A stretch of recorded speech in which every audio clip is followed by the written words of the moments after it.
آپ لوگوں نے ہر سال کربلا کے بارے میں سنا ہوگا. کتنوں نے سنا ہے کربلا؟ لیکن کتنوں کو پتا ہے کہ کربلا کیا ہوتا ہے؟ ہاتھ نیچے چلے گئے. چلیں کوئی بات نہیں, آج انشاءاللہ سارے ہاتھ اٹھا دیں گے اس ورکشاپ کے بعد کہ کربلا کیا ہے, اور پھر اپنے گھر میں بھی جا کے بتائیں گے, اپنے فرینڈز کو بھی بتائیں گے, اور اپنے رشتہ داروں کو بھی بتائیں گے. کریں گے انشاءاللہ. ٹھیک ہے. پھر کربلا کے بعد انشاءاللہ ہم یہ بھی جانیں گے کہ کربلا سے ہمیں کیا لیسنز ملتے ہیں, وہ واقعہ کیا ہے, اسے کیا لیسنز ملتے ہیں. اور اس کے بعد پھر محرم کے مہینے میں بہت سی بدعتیں ہیں, بہت سے انوویشنز ہیں, ان سے بچنا ہے. بدعت کسے کہتے ہیں, انوویشن کسے کہتے ہیں, ہم یہ سب جانیں گے آج انشاءاللہ تعالی. اچھا, محرم الحرام کے اسی 10 تاریخ میں 10ویں دن عاشورہ کے دن, کیا کہتے ہیں اس 10ویں تاریخ کو؟ عاشورہ کے دن ایک اور بہت بڑا واقعہ پیش آیا. ایک بہت بڑی مصیبت اسلام کے ماننے والوں یعنی مسلمانوں پر واقع ہوئی. وہ اس کا تعلق کربلا سے ہے کہ کربلا میں حضرت حسین رضی اللہ عنہ کو شہید کیا گیا, اور وہ اسی دن کیا گیا. یعنی جو کربلا کے دن حضرت حسین شہید ہوئے وہ کس دن ہوئے؟ 10 محرم عاشورہ کے دن ہی. تو اس پہ ڈیٹیل میں جانے سے پہلے ہمیں سمجھنا ہوگا کہ حضرت حسین کی کیا اہمیت ہے, اور حضرت حسین کون ہے, اور اہل البیت کسے کہتے ہیں. یہ کیا لکھا ہے اہل البیت, کیا کہتے ہیں اہل البیت کسے کہتے ہیں, معلوم ہے؟ ہاں بتائیے. بہت اچھا. اللہ کے نبی صلی اللہ علیہ وسلم کے جو گھر والے ہیں, فیملی ممبرز ہیں, انہیں کیا کہتے ہیں؟ زور سے بتائیے, کیا کہتے ہیں؟ رسول اللہ صلی اللہ علیہ وسلم کے فیملی ممبرز کو کیا کہتے ہیں؟ اہل البیت. بہت اچھا. تو انہی کمپینینز میں اللہ کے نبی صلی اللہ علیہ وسلم کے فیملی ممبرز بھی تھے, بہت سارے تھے کہ نہیں تھے؟ تو ان فیملی ممبرز کو ہم کیا کہتے ہیں؟ اہل البیت کہتے ہیں. تو ان کا اہل البیت کا ظاہر ہے اللہ کے رسول کی جو حیثیت ہے, جو اسٹیٹس ہے, وہ کتنا بڑا ہے. رسول اللہ صلی اللہ علیہ وسلم تمام پروفٹس میں سب سے افضل پروفٹ ہے, جن کا اسٹیٹس رینک سب سے درجے میں اونچا ہے کہ نہیں؟ تو آپ صلی اللہ علیہ وسلم کے گھر والوں کی بھی تو ویسی حیثیت ہوگی کہ آپ صلی اللہ علیہ وسلم کو اپنے گھر والوں سے کتنی محبت ہوگی, اپنے فیملی ممبر سے کتنی زیادہ محبت ہوگی. تو چونکہ رسول اللہ صلی اللہ علیہ وسلم سے ان حضرات کا اہل البیت کا تعلق ہے, لہٰذا ہم ان کا احترام کرتے ہیں, اور ہم بھی ان سے محبت کرتے ہیں اور ان کی رسپیکٹ کرتے ہیں. اگرچہ حضرت امیر معاویہ رضی اللہ عنہ, نام سنا ہے آپ نے امیر معاویہ رضی اللہ عنہ کا؟ کتنوں نے سنا ہے؟ آج سن لیجئے.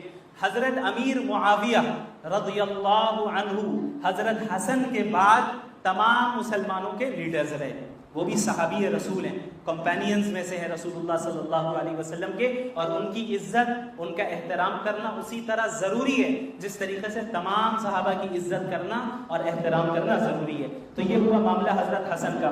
حضرت حسن کے متعلق بعض لوگ کہتے ہیں کہ انہیں زہر دے کر شہید کر دیا گیا. حضرت حسین رضی اللہ عنہ جو ان کے چھوٹے بھائی ہیں, جن کا انہی کا تعلق ہے کربلا سے, اور کربلا کا ان سے تعلق ہے. تو اب ہم کربلا کی طرف آگے بڑھ رہے ہیں. حضرت حسین کے متعلق بھی اللہ کے نبی صلی اللہ علیہ وسلم نے کیا فرمایا؟ ان سے بڑی محبت کرتے تھے, اور فرمایا Hussain is part of me and I am part of ہم, کہ اس حسین میرا حصہ ہے اور میں حسین کا حصہ ہوں. یعنی میں حسین میں سے ہوں اور حسین مجھ سے. اتنی زیادہ محبت کرتے تھے کہ رسول اللہ صلی اللہ علیہ وسلم نے فرمایا کہ حسین مجھ سے ہیں اور میں حسین سے ہوں. شاید ہی کسی اور کے لیے یہ اللہ کے نبی صلی اللہ علیہ وسلم نے فرمایا ہو کہ میں سامنے والے شخص سے ہوں یا اس کا حصہ ہوں. ایسی کمی فضیلت ہے, اور حضرت حسین کو یہ حاصل ہے. اور اللہ کے نبی صلی اللہ علیہ وسلم نے ان لوگوں کو بھی دعا دی جو حضرت حسین کو محبت کرتے ہیں, اور فرمایا کہ یا اللہ جو حضرت حسین سے محبت کرے آپ بھی اس سے محبت کی. تو آپ سب حضرت حسین سے محبت کرتے ہیں؟ کرتے ہیں؟ تو انشاءاللہ اللہ بھی آپ سے محبت کریں گے. تو آخری لفظ یہ ہے کہ ہمیں بدعت سے بچنا ہے. نیکسٹ بدعت کسے کہتے ہیں, کس کو معلوم ہے؟ بدعت کہتے ہیں انوویشن. یعنی پروفٹ محمد صلی اللہ علیہ وسلم نے اور صحابہ کرام نے اور اللہ نے جن کاموں کو کرنے کا حکم نہیں دیا ہے, ایک انسان بعد میں آ کر ایک نیا کام شروع کر دے اور اسے اسلام کا حصہ بنا دے, یہ کیا ہے؟ بدعت ہے. کیا ہے؟ بدعت ہے. یعنی بدعت اس چیز کو کہتے ہیں جس کو کرنے کا حکم اللہ اور اس کے رسول نے نہیں دیا, صحابہ نے بھی نہیں کیا, لیکن بعد کے لوگ اس چیز کو دین بنا کر رہے ہیں, ثواب سمجھ کے کر رہے ہیں, یا دین کا حصہ بنا دیا. وہ کیا ہے؟ کیا کہتے ہیں؟ بدعت. کیا کہتے ہیں؟ بدعت. ٹھیک ہے. اور اللہ کے نبی نے فرمایا کلو بدعت ضلالہ، ہر بدعت گمراہی ہے، وکلو ضلالۃ فی النار، اور ہر گمراہی جہنم میں لے جائے گی. ہر بدعت کیا ہے؟ گمراہی ہے. ہر گمراہی کہاں لے جائے گی؟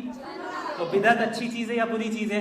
بری چیز ہے. بدعت یہ ہے کہ دین میں ہم کوئی ایسا نیا کام کرنے لگ جائے جو کہ دین کا حصہ نہیں ہے. دین میں ہم کوئی ایسا کام کرنے لگ جائیں، ایسی چیز ایجاد کر دیں جو دین کا حصہ نہیں ہے، اسے بدعت کہتے ہیں.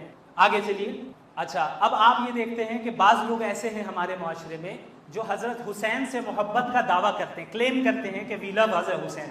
لیکن حضرت حسین کیوں اٹھے تھے جنگ کرنے کے لیے؟ چونکہ بدعت کو ختم کرنا تھا اور سنت کو نافذ کرنا تھا. سنت کو نافذ کرنا تھا اور بدعت کو ختم کرنا تھا. لیکن انفارچونیٹلی یہ لوگ بعض ایسے ہیں جو حضرت حسین سے محبت کا دعویٰ کرتے ہیں، کلیم کرتے ہیں، لیکن خود بدعت میں انوالوڈ ہیں. آپ نے محرم میں کئی لوگوں کو ماتم کرتے ہوئے دیکھا ہوگا. دیکھا ہے؟ ماتم حلال ہے یا حرام ہے؟ حرام ہے، ناجائز ہے. حالانکہ وہ ماتم کر رہے ہوتے ہیں یہ کہہ کے کہ بھائی حضرت حسین کو آج شہید کیا گیا تو ہم غم منا رہے ہیں، ہم اپنے آپ کو مار رہے ہیں، پیٹ رہے ہیں. لیکن کیا صحابہ نے یہ کیا تھا؟ کیا کسی کے انتقال پہ رسول اللہ نے ماتم کرنے کا حکم دیا؟ کیا اللہ نے کسی کے انتقال پر ماتم کرنے کا حکم دیا؟ کیا صحابہ کرام نے کسی کے حضرت حسین کے انتقال کے بعد دیگر صحابہ نے ماتم کیا؟ نہیں کیا. اس کا مطلب یہ ہو رہا ہے کہ جو بعد کے لوگ ماتم کر رہے ہیں اور اسے دین سمجھ کر اور اچھا کام سمجھ کے کر رہے ہیں، یہ ایک کیا ہے؟ بدعت ہے. کیا ہے؟ بدعت ہے، جس کے متعلق رسول اللہ نے فرمایا ہے کہ ہر بدعت گمراہی ہے اور ہر گمراہی جہنم میں لے جائے گی. اور ماتم کے تعلق تو صاف صاف اللہ کے نبی نے بیان کیا ہے. حدیث ہے بخاری کی کہ جو بھی اپنے گالوں کو، اپنے چہرے کو مارے، اپنے جسم کو تکلیف پہنچائے، اپنے کپڑے کو پھاڑے، اور جو زمانے جاہلیت میں جس طریقے سے نوحہ خوانی کرتے، چیختے چلاتے، اپنے آپ کو مارتے، جو بھی ایسا کر رہا ہے وہ ہم مسلمانوں میں سے، یعنی وہ ایسا کام کر رہا ہے جو مسلمانوں کا کام نہیں ہے. اب چاہے وہ جتنا دعویٰ کرے کہ ہم حضرت حسین کو ماننے والے ہیں، حضرت علی کو ماننے والے، نہیں.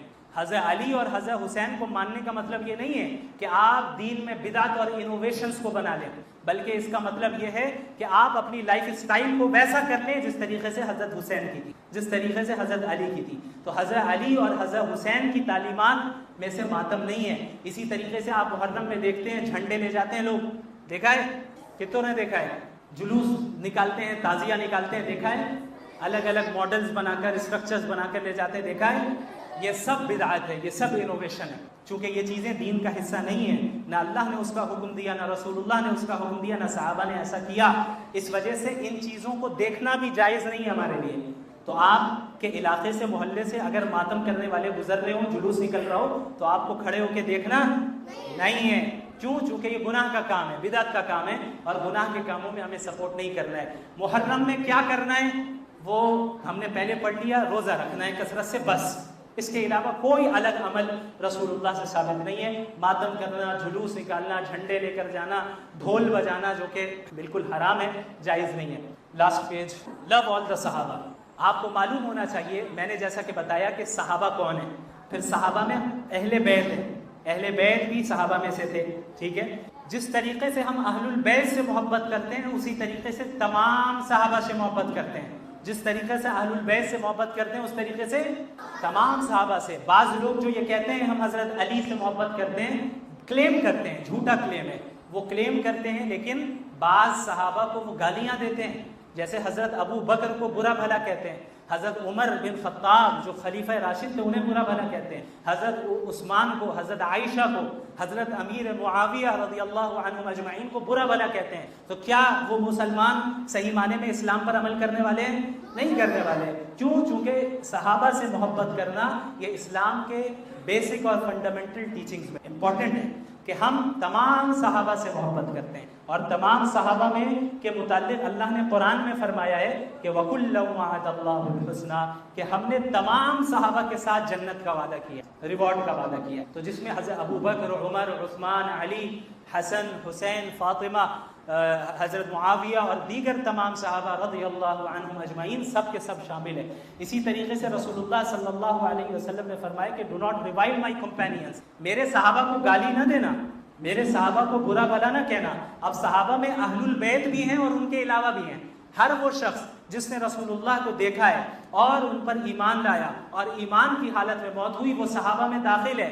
لہٰذا کسی بھی صحابی کو گالی دینا علیاذ باللہ یا ان کے بارے میں بری نیت رکھنا یا یہ سمجھنا کہ وہ اچھے نہیں تھے، یہ کیا ہے؟